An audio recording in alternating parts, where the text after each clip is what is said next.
നമ്മുടെ നാടിന് അഭിമാനിക്കാൻ പറ്റാവുന്ന മാറ്റങ്ങൾ ഈ കേരളത്തിൽ ഉണ്ടാകും. ഞങ്ങൾ കോൺഫിഡന്റ് ആണ്. ഞങ്ങളുടെ നേരെ ഒരു വിരൽ ചൂണ്ടിയാൽ 4 വിരൽ നിങ്ങളുടെ നെഞ്ചു നേരെയാണ്. നിങ്ങൾ മറക്കണം. ഇതെല്ലാം ചെയ്തു വെച്ച ആളുകളാണ് വന്ന് ഞങ്ങളെ വിമർശിച്ചത് എന്ന് നിങ്ങൾ ഓർക്കണം. പോണ പോക്കിൽ നിങ്ങളുടെ അധികാരത്തിൽ നിന്ന് നിങ്ങൾ പോണ പോക്കിൽ ഒരു വിട്ടുവീഴ്ചയും ഉണ്ടാവില്ല നികുതി വെട്ടിപ്പുകാരോട്. റിവേഴ്സ് റെമിറ്റൻസ് ആയിട്ട് ഇതര സംസ്ഥാനങ്ങളിലേക്ക് പോകുന്നത് നമ്മുടെ ഇക്കോണമിയുടെ അടിത്തറ മാന്താണ്. ഒരു ഗൂഗിൾ പേയിൽ ശനിയാഴ്ച പേയ്മെന്റ് കിട്ടിയാൽ ഉടനെ ഗൂഗിൾ പേയിൽ അവർ ഈ പൈസ അയക്കുകയാണ്. കേരളത്തിന്റെ വികസനത്തിന് വേണ്ടി, കേരളത്തിൽ എംപ്ലോയ്മെന്റ് ജനറേറ്റ് ചെയ്യാൻ, കേരളത്തിന്റെ സമ്പദ് വ്യവസ്ഥ മെച്ചപ്പെടുത്താൻ ഇപ്പൊ തന്നെ ഒരു യുദ്ധം നമ്മുടെ തലയ്ക്ക് മീതെ നിൽക്കുകയായിരുന്നു. വല്ലാതെ വൈകിയെന്ന് ഞാൻ കരുതുന്നില്ല, ഞങ്ങൾ ആരും കരുതുന്നില്ല. നമുക്കൊരു നിവർത്തിയില്ലാതെ ഒന്നും ചെയ്യാൻ പറ്റാത്ത ഒരു ഘട്ടത്തിൽ എത്തി നിൽക്കുമ്പോൾ ഒന്നും ചെയ്യാതെ നിസ്സഹായരായി നിൽക്കേണ്ട ഒരു അവസ്ഥയിലേക്ക് നമ്മൾ എത്തും. കൂടുതൽ സ്പെൻഡിങ് ഉണ്ടായാൽ മാത്രമേ എക്കണോമിക് ആക്ടിവിറ്റി നടക്കുകയുള്ളൂ. ഒരു സുപ്രഭാതത്തിൽ നമുക്ക് അവസാനിപ്പിക്കേണ്ടി വരും. ഞാനത് പൂർണ്ണമായി അംഗീകരിക്കുന്നു. നിങ്ങളത് ആക്ഷേപമായി പറഞ്ഞതാണെങ്കിൽ പ്രതിപക്ഷത്ത് നിന്ന് പൂർണ്ണമായി അംഗീകരിക്കുന്നു. സഭ തുടങ്ങുമ്പോൾ തന്നെ ഭരണപക്ഷവും പ്രതിപക്ഷവും പ്രേക്ഷകരും ഏറ്റവും കൂടുതൽ ഉറ്റുനോക്കുന്നത് വി.ഡി. സതീശന്റെ പ്രഭാഷണത്തിനാണ്. വളരെ ശക്തമായ ഭാഷയിലുള്ള അദ്ദേഹത്തിന്റെ പ്രസംഗം കേൾക്കാൻ പ്രേക്ഷകർ ഏറെ ആകാംക്ഷയോടെയാണ് കാത്തിരിക്കുന്നത്. ഇന്നത്തെ ധനാഭ്യർത്ഥനകളുടെ ചർച്ചയിൽ പങ്കെടുത്തുകൊണ്ട് വി.ഡി. സതീശൻ നടത്തിയ പ്രസംഗം യഥാർത്ഥത്തിൽ പ്രതിപക്ഷത്തെ കടന്നാക്രമിക്കുന്ന ഒന്നായിരുന്നില്ല.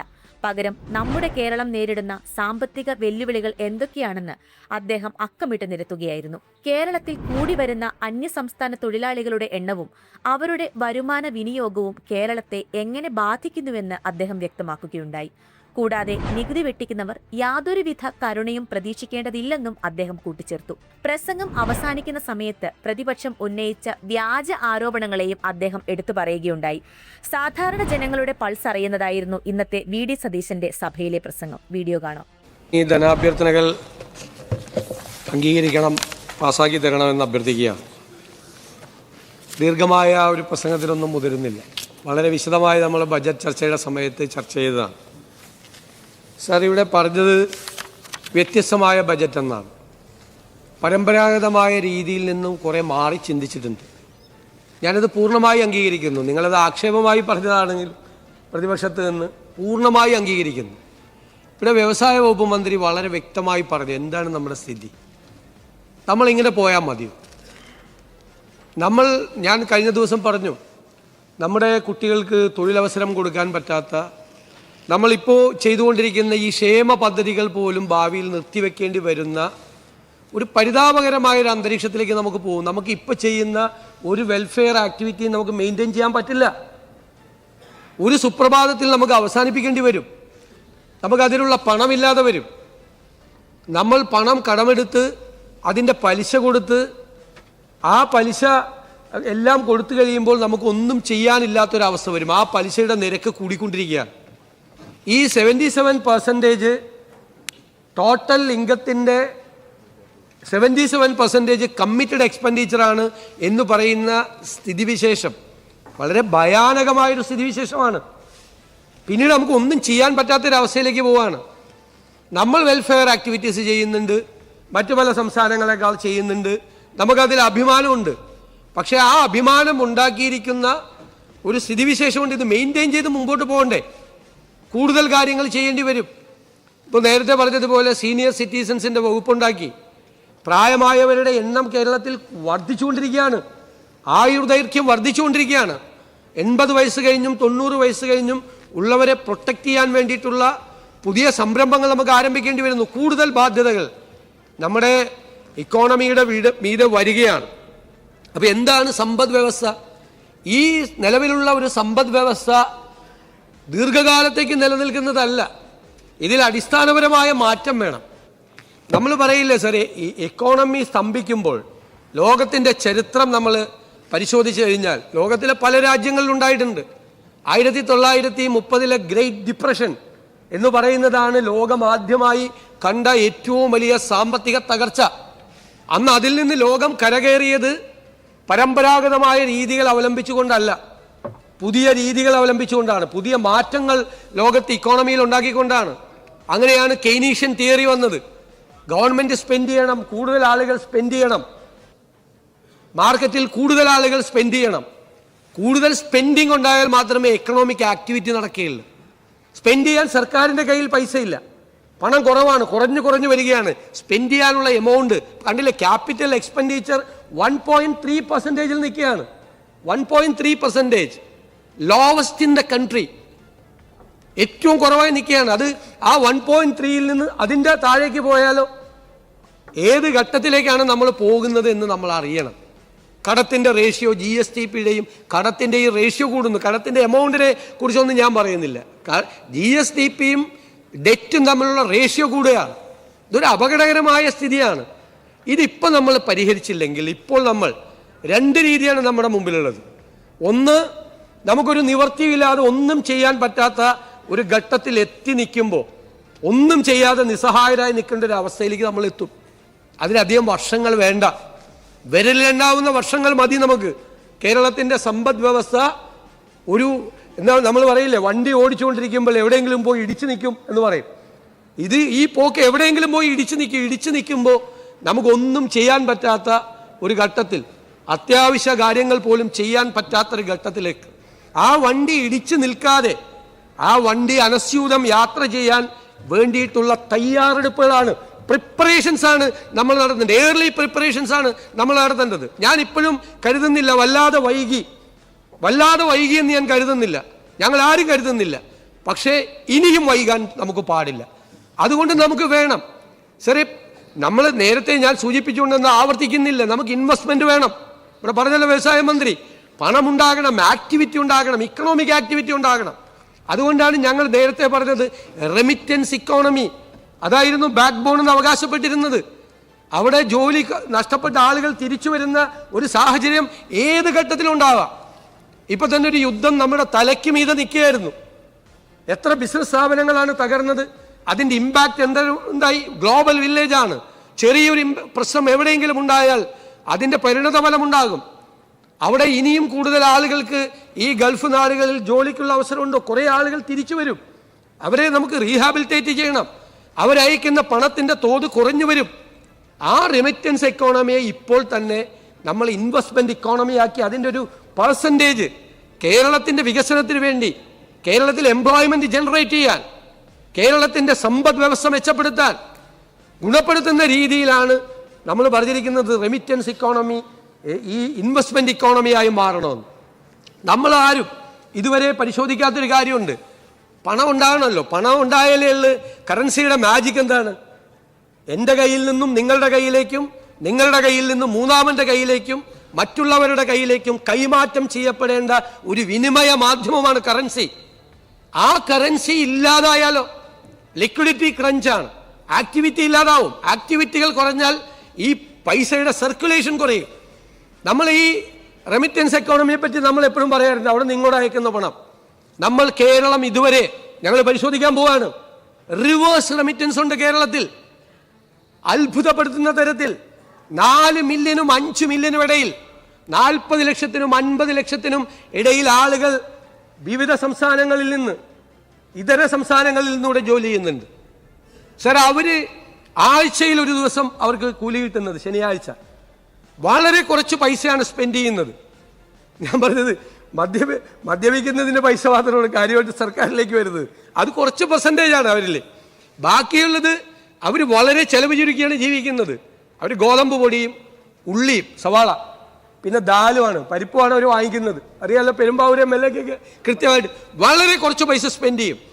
അവർ നേരത്തെ തിങ്കളാഴ്ച രാവിലെയാണ് അവർ പണം അങ്ങോട്ട് അയച്ചിരുന്നത്. ഇപ്പോൾ അവർ ഗൂഗിൾ പേയിൽ ശനിയാഴ്ച പേയ്മെൻറ്റ് കിട്ടിയാൽ ഉടനെ ഗൂഗിൾ പേയിൽ അവർ ഈ പൈസ അയക്കുകയാണ്. സർ, റിവേഴ്സ് റെമിറ്റൻസ് ആയി. അതായത് ഞാനൊരു ഉദാഹരണം പറയാം.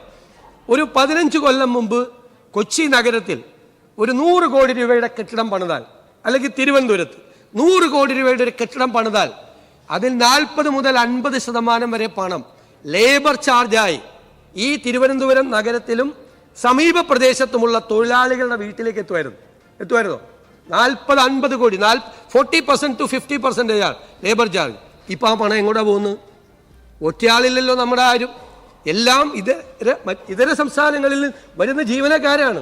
ഈ പറയുന്ന ഈ തിരുവനന്തപുരത്തും അല്ലെങ്കിൽ കൊച്ചിയിലും കേരളത്തിലും സർക്കുലേറ്റ് ചെയ്യപ്പെടേണ്ട പൈസയാണ് റിവേഴ്സ് റെമിറ്റൻസ് ആയിട്ട് ഇതര സംസ്ഥാനങ്ങളിലേക്ക് പോകുന്നത്. നമ്മുടെ ഇക്കോണമിയുടെ അടിത്തറ മാന്താണ്. നമുക്ക് എന്ത് ചെയ്യാൻ പറ്റും? അതിനെ മറികടക്കാൻ പറ്റും? അവരെല്ലാം പറഞ്ഞുവിടാൻ പറ്റുമോ? പറഞ്ഞുവിടാൻ പറ്റില്ല. ഇവിടെയുള്ള ആളുകൾ വന്ന് ആ ജോലി ചെയ്യോ? ജോലി ചെയ്യില്ല. അതൊരു സിറ്റുവേഷനാണ്. റെമിറ്റൻസിനെ കുറിച്ച് നമ്മൾ അഭിമാനിക്കുകയും കോളർ പൊക്കി കാണിക്കുകയും ചെയ്യുന്ന അതേ അവസരത്തിൽ അപകടകരമായ ഇക്കോണമിയെ അപകടകരമായി അതിൻ്റെ അടിത്തറ മാന്താൻ പറ്റുന്ന തരത്തിലുള്ള ഒരു റിവേഴ്സ് റെമിറ്റൻസ് ഉണ്ട്. ഈ ഗവൺമെൻറ് അത് വിശദമായി പഠിച്ചാൽ ഇക്കോണമിയെ എങ്ങനെയാണ് ബാധിച്ചിട്ടുള്ളത് നോക്കും. അപ്പം നമ്മുടെ മുമ്പിലുള്ള ഓപ്ഷൻ എന്താ? നമ്മുടെ മുമ്പിലുള്ള ഓപ്ഷൻ പരമാവധി ഇൻവെസ്റ്റ്മെൻറ്റ് കൊണ്ടുവരിക. പോർട്ട് സിറ്റി എന്ന് പറഞ്ഞത് നമ്മുടെ ഒരു അഡ്വാൻറ്റേജാണ്. എന്താണ്? 600 കിലോമീറ്റർ ദൂരം കടലുള്ളത് ഒരു അഡ്വാൻറ്റേജാണ്. ലോകരാജ്യങ്ങളെല്ലാം അത്തരം കടലുകളുള്ള എല്ലാ അഡ്വാൻസ്ഡായ രാജ്യങ്ങൾ ഇവിടെ പറഞ്ഞു. ദുബായിയുടെ ഇക്കോണമിയെ കുറിച്ച് പറഞ്ഞു. എണ്ണ പറ്റിപ്പോയിട്ടും ദുബായ് നിൽക്കുന്നത് എന്തുകൊണ്ടാണെന്ന് വ്യവസായ മന്ത്രി എക്സ്പ്ലെയിൻ ചെയ്തത്. ദുബായ് പോർട്ട് ദുബായിയുടെ GDP-യിലേക്ക് കൊടുക്കുന്ന കോൺട്രിബ്യൂഷൻ 28 to 30%. അതാണ് ഒരൊറ്റ പോർട്ട്. അപ്പോൾ ആ പോർട്ട് കേരളം മുഴുവൻ ഡെവലപ്പ് ചെയ്ത് ഇൻവെസ്റ്റ്മെൻറ്റുകൾ കൊണ്ടുവന്ന് നമുക്ക് അതിനെ ഡെവലപ്പ് ചെയ്ത എംപ്ലോയ്മെൻറ്റ് ജനറേഷൻ ഉണ്ടാകും. നമുക്ക് അതിൽ നിന്ന് പണം ഉണ്ടാവും. എക്കണോമിക് ആക്ടിവിറ്റി നടക്കുമ്പോൾ നമുക്ക് പണം ഉണ്ടാവും. അതുകൊണ്ടാണ് നമ്മൾ ഡീവിയേറ്റ് ചെയ്ത്, അതുകൊണ്ടാണ് ഏവിയേഷൻ ഹബിനെ കുറിച്ച് ആലോചിച്ചത്, കൂടുതൽ MSME-കളെ കുറിച്ച് ആലോചിച്ചത്. ആ MSME-കൾക്ക് സപ്പോർട്ട് ചെയ്ത് കൊടുക്കണം. അതിന് നമുക്ക് പണം വേണം. ലാൻഡ് ബാങ്ക് പോളിസി വേണം. റവന്യൂ മന്ത്രി ഇവിടെ പറഞ്ഞു. ആ ലാൻഡ് ബാങ്കുകൾ നമുക്ക് എങ്ങനെയാണ് നമ്മുടെ ഭൂമി ഉപയോഗിക്കാൻ പറ്റുന്നത്? നമ്മുടെ ഇക്വിറ്റി, ഇപ്പോൾ PPP സംരംഭങ്ങളിൽ നമ്മുടെ ഇക്വിറ്റി ലാൻഡാക്കി മാറ്റണം. ബാക്കി പണം പ്രൈവറ്റ് ഇൻവെസ്റ്റ്മെൻറ്റ് വേണം. അല്ലെങ്കിൽ നമ്മൾ പബ്ലിക് ഇഷ്യൂ കൊണ്ടുവന്ന് NRI ആളുകളുടെ പബ്ലിക് ഇഷ്യൂ കൊണ്ടുവന്നിട്ട് നമുക്ക് അപ്പോൾ കുറേ ഇക്കണോമിക് മോഡൽസ് ഗവൺമെൻറ് വളരെ ഗൗരവതരമായി ഒരു 1/2 ഡസനോളം ഇക്കണോമിക് മോഡലുകളെ കുറിച്ച് ആലോചിക്കുകയാണ്. ഗവൺമെൻറ് ഉണ്ട് അവിടെ. ഗവൺമെൻറ്റിൻ്റെ പ്രസൻസ് ഉണ്ട്, ഗവൺമെൻറ്റിൻ്റെ കൺട്രോൾ ഉണ്ട്, ഗവൺമെൻറ് ശ്രദ്ധിക്കും. പക്ഷേ ആ ഗവൺമെൻറ്റിൻ്റെ സാന്നിധ്യം അറിയിച്ചുകൊണ്ട് തന്നെ കൂടുതൽ ഇൻവെസ്റ്റ്മെൻറ്റ് വരാൻ വേണ്ടിയിട്ടുള്ള 1/2 ഡസനോളം എക്കണോമിക് മോഡൽസാണ് ഈ ഗവൺമെൻറ് ഇൻവെസ്റ്റേഴ്സിൻ്റെ മുന്നിൽ വയ്ക്കുന്നത്. അവർ വന്നു കഴിഞ്ഞാൽ നമുക്ക് കൺവിക്ഷനുണ്ട്, നമുക്ക് ബോധ്യപ്പെട്ടത് നടക്കും കേരളത്തിൽ. നമ്മൾ അവരോട് നിങ്ങൾ പോയി നടപടിക്രമങ്ങൾ തുടങ്ങാൻ പറഞ്ഞാൽ അവർക്ക് എത്രയും പെട്ടെന്ന് സഹായിച്ച് അവരുടെ എല്ലാവിധ തടസ്സങ്ങളും വളരെ പെട്ടെന്ന് നീങ്ങിക്കൊടുക്കാൻ വേണ്ടിയിട്ടുള്ള ഒരു സംവിധാനം വേണം. അതിനാണ് ഇൻവെസ്റ്റ്മെൻറ്റ് ഇതുണ്ടാക്കിയത്. അപ്പോൾ അതുകൊണ്ട് മാത്രം കാര്യമില്ല. നമ്മുടെ വരുമാനം, നമ്മുടെ ചില ഉത്തരവാദിത്തങ്ങളുണ്ട്. നമ്മുടെ വരുമാനം വർദ്ധിപ്പിക്കണം. ഞങ്ങൾ ടാക്സ് ഡ്രൈവ് നടത്താൻ പോവാ. ടാക്സ് വർദ്ധിപ്പിക്കണം. 1 രൂപ ടാക്സ് ഈടാക്കിയിട്ടില്ല. ആരുടെയും തലയിൽ അഡീഷണൽ ആയിട്ടുള്ള നികുതി ഭാരം കെട്ടിവെക്കാതെ ഒരു ഓൾട്ടർനേറ്റീവാണ് ആലോചിക്കുന്നത്. ആ ഓൾട്ടർനേറ്റീവ് ചെയ്യുമ്പോഴും നികുതി വർധനവ് ഉണ്ടാകണം. ടാക്സ് അഡ്മിനിസ്ട്രേഷൻ, നികുതി ഘടന പൂർണ്ണമായി പുനഃസംഘടിപ്പിച്ചുകൊണ്ട്. ഇപ്പോൾ GST-യിൽ ഒരുപാട് പ്രശ്നമുണ്ട്. നമ്മുടെ കൺട്രോൾ കുറവാണ്. GST കൗൺസിലിനാണ് കൺട്രോൾ. മുൻ ധനകാര്യമന്ത്രിക്ക് അറിയാം. ആ പരിമിതികൾക്കുള്ളിൽ നിന്നുകൊണ്ട് തന്നെ വലിയ തോതിൽ ഒരു ടാക്സ് ഡ്രൈവ് നടത്തി നമുക്ക് മാറ്റം ഉണ്ടാക്കണം. എന്തുമാത്രം സാധനങ്ങളാണ് കേരളത്തിൽ ടാക്സ് ഇല്ലാതെ കൊണ്ടുവന്ന് വിൽക്കുന്നത്? ചെക്ക് പോസ്റ്റിൽ ക്യാമറയില്ല, ഒരു സംവിധാനമില്ല. ആളുകൾ കൊണ്ടുവന്ന് വിൽക്കുകയാണ്. ആര് ചോദിക്കാനും പറയാനും ആരുമില്ല. അത് നടക്കില്ല. ഒരു കാര്യം ഞാൻ ഉറപ്പിച്ചു പറയുന്നു, നികുതി വെട്ടിപ്പുകാരോട് കർശനമായി അവരെ നേരിടും. ഒരു സംശയം വേണ്ട. ഒരു വിട്ടുവീഴ്ചയും ഉണ്ടാവില്ല നികുതി വെട്ടിപ്പുകാരോട്. 2 പ്രശ്നമാണ്. ഒന്ന്, സംസ്ഥാനത്തിൻ്റെ ഖജനാവിന് കിട്ടേണ്ട വരുമാനം ഇല്ലാതാവുന്നു.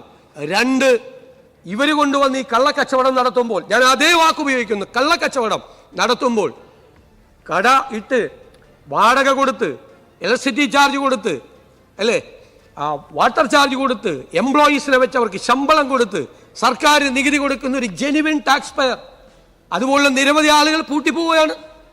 ആ ജെനുവിൻ ടാക്സ് പെയർ പൂട്ടിപ്പോയി കഴിഞ്ഞാൽ അതിൻ്റെ ആദ്യത്തെ ഇര ഗവൺമെന്റിനാണ് നഷ്ടമുണ്ടാകുന്നത്. യഥാർത്ഥ നികുതിദായകരെ സർക്കാർ എല്ലാ സഹായവും അവർക്ക് ചെയ്തു കൊടുക്കുകയും അവരെ പൂർണ്ണമായി പ്രൊട്ടക്റ്റ് ചെയ്യുകയും ചെയ്യും. പക്ഷെ നികുതി വെട്ടിക്കുന്നവരോട് ഒരു സമീപനം കർശനമായിരിക്കും എന്ന കാര്യത്തിൽ യാതൊരു സംശയവും വേണ്ട. നികുതി വെട്ടിപ്പ് വ്യാപകമായി കേരളത്തിൽ നടക്കുന്നുണ്ട്. ആ നികുതി വെട്ടിപ്പ് കർശനമായ നടപടികൾ സ്വീകരിച്ച് അത് അവസാനിപ്പിക്കും. എന്നിട്ട് നികുതി വരുമാനം വർദ്ധിപ്പിക്കാൻ വേണ്ടിയിട്ടുള്ള കാര്യങ്ങൾ തുടങ്ങും. സർ, ഞാൻ മറ്റു കാര്യങ്ങളെക്കുറിച്ചൊന്നും ഇവിടെ പറയുന്നില്ല. ഇവിടെ വളരെ വിശദമായി സംസാരിച്ചു. എനിക്കൊരു അഭ്യർത്ഥന, രാഷ്ട്രീയം പറയണം, ആക്ഷേപങ്ങൾ ഉന്നയിക്കണം. ഇപ്പം എന്തൊക്കെ പറഞ്ഞു? ഇപ്പം ലൈഫ് പദ്ധതി നിർത്താൻ പോവാണെന്ന്, ശരിയാണോ? ലൈഫ് പദ്ധതിക്ക് വേണ്ടിയിട്ട് പണം നീക്കി വെച്ചിട്ടില്ലേ? അതിൽ വലിയ ആക്ഷേപമാണ് പട്ടികജാതി പട്ടികവർഗ സംഘടനകൾക്ക്. അവർക്ക് പഴയതുപോലെ നടക്കുന്നില്ല. നേരത്തെ ഉണ്ടായിരുന്ന പട്ടികജാതി പട്ടികവർഗ മന്ത്രിമാർക്കും അതേ അഭിപ്രായമായിരുന്നു. അവരോട് ചോദിക്കണം. ഫിഷർമെൻ കമ്മ്യൂണിറ്റിക്ക് അവർക്ക് നേരത്തെ ഉണ്ടാകുന്ന വീടുകൾ ഉണ്ടാകുന്നില്ല. ഈ രണ്ട് കൂട്ടരും നമ്മുടെ സമൂഹത്തിൽ പിന്നോക്കം നിൽക്കുന്ന ആളുകളാണ്. ജനറൽ പ്രോജക്റ്റിൽ അവരെ ഇൻക്ലൂഡ് ചെയ്തപ്പോൾ അവർക്ക് നേരത്തെ കിട്ടുന്ന ആനുകൂല്യങ്ങൾ കിട്ടുന്നില്ല. ഞങ്ങൾ വാക്കുകൊടുത്താണ്, ഞങ്ങൾ അധികാരത്തിൽ വന്നാൽ നിങ്ങൾക്ക് പ്രത്യേകമായ ഭവന നിർമ്മാണ പദ്ധതികൾ ഉണ്ടാവും. അത് ലൈഫിനെ തകർക്കാനൊന്നും അല്ല പോകുന്നത്. എൻ്റെ കയ്യിൽ ഒരുപാട് ഡോക്യുമെന്റ്സ് ഉണ്ട്, ഞാൻ അതിലേക്കൊന്നും പോകുന്നില്ല. പിന്നെ വീണ്ടും വീണ്ടും സ്വകാര്യവൽക്കരണം. എന്ത് ബഹളമായിരുന്നു. ഞാൻ പറഞ്ഞല്ല കഴിഞ്ഞ ദിവസം, ഒരു വാചകം പോലും സ്വകാര്യവൽക്കരണത്തെ കുറിച്ചില്ല. ഞങ്ങൾ മിനറൽ കോറിഡോർ പറഞ്ഞപ്പോൾ ഒരു വാചകം പോലും ഇല്ല. നിങ്ങൾ വന്ന് ഞങ്ങളെ വിമർശിച്ചത്, നിങ്ങളൊരു പ്രൈവറ്റ് കമ്പനിയായിട്ട് എല്ലാ ധാരണ ഉണ്ടാക്കി വെച്ചിട്ടാണ് മിനറലിൻ്റെ കാര്യത്തിൽ. കുഞ്ഞാലി സാഹിബ് പറഞ്ഞപ്പോൾ, വ്യവസായ മന്ത്രി പറഞ്ഞപ്പോൾ അത് ഒരു മയത്തി പറഞ്ഞൊന്നും മാത്രമല്ല, അദ്ദേഹത്തിൻ്റെ ഒരു പ്രത്യേകതയാണ്. എന്താണ്? മോണോസൈറ്റ് ക്രാക്കിംഗ് ആണ്. മിനറൽ ഇതിൻ്റെ ഭാഗമാണ്, മിനറലാണ്, അതിൻ്റെ ക്രാക്കിംഗ് ആണ്. എന്താ ചെയ്തത്?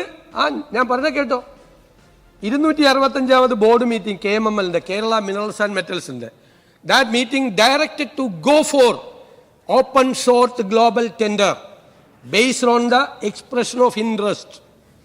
നേരത്തെ ഒരു എക്സ്പ്രഷൻ ഓഫ് ഇൻട്രസ്റ്റ് നടത്തി, എന്നിട്ട് ഇത് എങ്ങനെയാണ് നടത്തേണ്ടതെന്ന് തീരുമാനിച്ചു. പ്രൈവറ്റ് പാർട്ടിസിപ്പേഷൻ വേണ്ടിയിട്ടാണ്.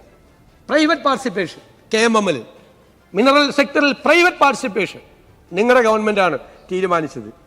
എന്നിട്ട് global tender published on 20th അതായത് ജനുവരി 20 2026 ഗ്ലോബൽ ടെൻഡർ പബ്ലിഷ് ചെയ്തു. The global open tender was opened on and found 3 offers were received from. 3 offer കിട്ടി. ആരൊക്കെയാണ്? Messrs Amaya smart technologies private limited, messrs Midwest limited and messrs Trident mines and minerals. ഈ 3 കമ്പനികൾ. എന്നിട്ട് 267ാമത്തെ board യോഗം പോണ പോക്കിൽ നിങ്ങളുടെ അധികാരത്തിൽ നിന്ന് നിങ്ങൾ പോണ പോക്കിൽ 2026 ഫെബ്രുവരി 25 ചേർന്ന ബോർഡ് യോഗം. KMMLന്റെ ബോർഡിൽ ആരൊക്കെ ഇരിക്കുന്നത്? ഗവൺമെന്റ് ഒഫീഷ്യൽസ് അടക്കം ആളുകൾ ഇരിക്കുന്ന ബോർഡ് എടുത്ത തീരുമാനം എന്താണ്? Number 1, to issue work order. ആർക്കാണ്? To messrs Midwest limited Hyderabad for carrying out the project works as per the terms and conditions of the tender. ഞാനൊന്നും പറയുന്നില്ല. അതിന്റെ ആക്ഷേപം കേട്ടത് ആരാ? ബജറ്റിൽ ആക്ഷേപം കേട്ടത് ആരാ? ഞാനാണ് ആക്ഷേപം കേട്ടത്. ഒരാഴ്ച ആഘോഷിച്ചു മിനറൽ കോറിഡോർ. കേരളത്തിലെ കരിമണൽ സ്വകാര്യ മേഖലയ്ക്ക് തീരെഴുതി കൊടുക്കുന്നു ഈ ഗവൺമെന്റ്. മുഖ്യമന്ത്രി അതിന് കുടപിടിച്ചു കൊടുക്കുന്നു. മുഖ്യമന്ത്രിയുടെ ബജറ്റിൽ ഒരു വാചകം പോലും ഇല്ല. ഇതെല്ലാം ചെയ്തു വെച്ച ആളുകളാണ് വന്ന് ഞങ്ങളെ വിമർശിച്ചത് എന്ന് നിങ്ങൾ ഓർക്കണം. ഹൈദരാബാദിലെ കമ്പനിക്ക് മോണോസൈറ്റ് ക്രാക്കിങ്ങിന് ഇതുവരെ ചെയ്യാത്ത ഒരു ഡീല് ചെയ്ത് എല്ലാം വെച്ചിട്ടാണ് ഞങ്ങളുടെ നേരെ വിരൽ ചൂണ്ടുന്നത്. ഞാൻ എപ്പോഴും പറയാറുണ്ട്, ഞങ്ങളുടെ നേരെ ഒരു വിരൽ ചൂണ്ടിയാൽ 4 വിരൽ നിങ്ങളുടെ നെഞ്ച് നേരെയാണ് നിങ്ങൾ മറക്കണം. ഒന്നും ചെയ്യില്ല. നിങ്ങളിവിടെ ബഹളമുണ്ടാക്കിയ ഒന്നും വേണ്ടാത്തതൊന്നും ഈ ഗവൺമെന്റ് ചെയ്യില്ല. വേണ്ടാത്തതൊന്നും. ഇനി പ്രതിപക്ഷം നന്നായി വർക്ക് ചെയ്തോ. ഞങ്ങളൊരു തെറ്റ് ചെയ്താൽ നിങ്ങൾ പറഞ്ഞു, പ്രതിപക്ഷ നേതാവ് പറഞ്ഞു, പ്രതിപക്ഷ അംഗങ്ങൾ പറഞ്ഞു, ഞങ്ങളൊരു തെറ്റ് ചെയ്താൽ ഇത് തെറ്റാണ്, ഞങ്ങൾക്കത് തെറ്റാണ് എന്ന് ബോധ്യപ്പെട്ടാൽ ഒരു മാപ്പ് കൂടി പറഞ്ഞ് അത് പിൻവലിക്കും. അതിന് നിങ്ങൾ യു-ടേൺ എന്നോ എന്ത് വേണമെങ്കിലും പറഞ്ഞോ. തെറ്റ് പറ്റും, ഗവൺമെന്റുകൾക്ക് തെറ്റ് പറ്റും, വ്യക്തികൾക്ക് തെറ്റ് പറ്റും. പക്ഷെ ഒരു സതുദ്ദേശത്തോടുകൂടി ഇൻ ഗുഡ് ഫൈറ്റ് നമ്മൾ മുന്നോട്ട് പോകുമ്പോൾ തെറ്റാണ് എന്ന് ചൂണ്ടിക്കാണിക്കേണ്ടത്, തിരുത്തേണ്ടത് പ്രതിപക്ഷമാണ്. നിങ്ങൾ ശരിയായ കാര്യം ചൂണ്ടിക്കാണിച്ചാൽ ഞങ്ങൾ തിരുത്തും. പക്ഷേ പ്രചരണം, ലൈഫ് പദ്ധതി നിർത്താൻ പോകുന്നു, കേരളം മുഴുവൻ സ്വകാര്യ വൽക്കരണമാണ്, എന്തെല്ലാമാണ് പറഞ്ഞത്. ഞാൻ കഴിഞ്ഞ ദിവസം മദ്യത്തിന്റെ കാര്യം ഇന്നിവിടെ വീണ്ടും പറഞ്ഞു. ഞാൻ വീണ്ടും ആവർത്തിക്കുന്നില്ല. ഞാൻ പഴയ കഥ 2021 തൊട്ടുള്ള ഫയൽ ഇവിടെ വായിച്ചപ്പോൾ ആരാണ് അതിന് പോയത്? ഇതുപോലൊരു പോക്ക് പോയതാ. ഏത് ഈ മിനറലിന്റെ കാര്യത്തിൽ പോയ പോലത്തെ ഒരു പോക്ക് പോയതാ.